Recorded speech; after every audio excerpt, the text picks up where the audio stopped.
ایک بہت بڑے ولی خدا سید علی ہمدانی جو مقبوضہ کشمیر میں مدفون ہیں، یہ بھی بہت صاحب کرامت تھے، اور ان کی کرامتوں کی وجہ سے یہ آپ دیکھتے ہیں کہ مختلف جگہوں پہ پورے گاؤں شیعہ گلگت ہے، بلتستان ہے، وہاں سے آپ کرگل چلے جائیں، یہ کن کا اثر ہے؟ انہوں نے کرامتوں کے ذریعے سے علی ہمدانی جب وہاں پر گئے، عجیب واقعہ لکھا لکھنے والوں نے کہ اس زمانے میں انڈیا میں، اس زمانے بر صغیر میں ہند تھا، اس زمانے میں بڑے بڑے جادوگر ہوتے تھے، ہندوؤں کے جادوگر، وہ بھی کرامتیں رکھتے تھے، لیکن ایک کرامت صحیح والی ہے، ایک کرامت غلط والی ہے۔ اگر انسان اپنے جسم کو مثلا تزکیہ اور زہد میں جاتا ہے تو کچھ نہ کچھ اسے ملتا ہے جب یہ اپنے نفس کو مار دیتا ہے۔ تو انہوں نے ایک اپنے پادری کو، ایک اپنے صاحب کرامت بندے کو لایا، اور قبلہ صاحب اس وقت وضو کر رہے تھے، وہ بندہ آ کے کھڑا ہو گیا کہ سنا ہے کہ آپ مکتب تشیع کے اور مسلمانوں کے بہت بڑے عالم دین ہیں۔ انہوں نے کہا جو کچھ ہے علی کے در کا ہے، وہ دریا ہے، کچھ قطرہ ہمیں بھی ملا ہے۔ اس نے کہا دیکھو میرے پاس کتنی کرامت ہے۔ سارے مرید کھڑے ہوئے تھے، اس نے کیا کیا، ایک مرتبہ زمین سے اٹھا اور ہوا میں پرواز کر کے اڑنے لگا۔ قبلہ صاحب نے دیکھا تک نہیں، اپنے وضو میں مشغول رہے۔ سارا مجمع پریشان، اب قبلہ کیا کریں گے؟ ہاں بھائی مقابلہ ہو جاتا ہے نا، یہاں خطیبوں کا مقابلہ ہوتا ہے اور وہاں پہ ایسی چیزوں کا مقابلہ۔ اب دیکھیں قبلہ صاحب کیا کرتے ہیں، انہوں نے کیا دیکھا کہ ہوا میں اڑ رہا تھا، کسی حد تک اوپر گیا، اور سارے مرید پریشان اور اس کی تعریفیں کرنے لگے کہ واہ واہ کیا کہنا ہمارے مرشد کا، یہ تو ہواؤں میں اڑ رہا ہے۔ اب دیکھیں قبلہ کیا کرتے ہیں، قبلہ صاحب نے کچھ بھی نہیں کیا، وضو کرتے رہے، سر کا مسح کیا، پاؤں کا مسح کیا، کرنے کے بعد ایک نگاہ اپنی جوتی کو دیکھا اور اسے اشارہ کیا۔ ایک مرتبہ اپنی جوتی کو دیکھا اور اسے اشارہ کیا، جیسے اشارہ کیا اس جوتی نے اڑنا شروع کیا، اڑنا شروع کیا، اور وہ ملعون جو ہوا میں کھڑا تھا اتنا اس کے سر پہ لگی، اتنا اس کے سر پہ لگی، یہ آ کے زمین پہ گر گیا کہ اڑنا وڑنا چھوڑ دے، اتنی طاقت تو علی کے نوکر کی جوتی میں ہے۔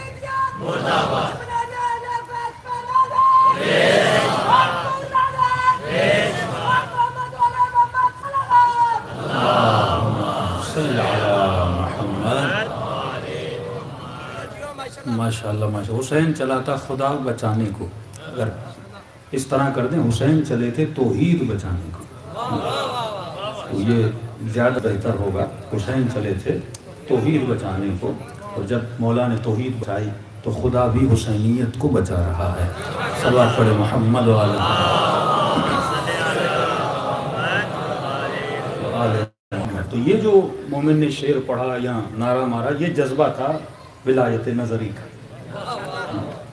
جتنے زور سے انہوں نے نعرہ مارا، تو سوال یہ ہے کہ اتنی ولایت عملی میرے اندر ہے، میں اتنے زور سے صبح کی نماز پڑھتا ہوں۔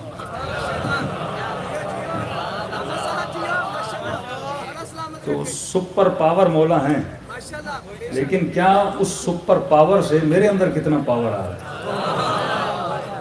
اتنا پاور ہے کہ میں چرچ چھوڑوں، اتنا پاور ہے کہ میں بھنگ چھوڑوں، اتنی اطاعت ہے کہ میں صبح کو میٹھی نیند کو چھوڑوں۔ دیکھو علی کے در تک پہنچنے کے لیے سب کچھ چھوڑنا پڑتا ہے۔ ہمارے استاد اخلاق کی بہت پیاری مثال دیتے تھے، یہ ہے میرے ہاتھ کا تلوا، اگر یہاں پہ کوئی ٹیپ سولوشن لگے آپ اس کو کھینچ کے اتارو درد نہیں ہوگا، لیکن اگر میرے ہاتھ کے پیچھے وہ ٹیپ سولوشن لگے کھینچو گے تو درد ہوگا، کیونکہ اس ہاتھ کے پیچھے بال ہیں۔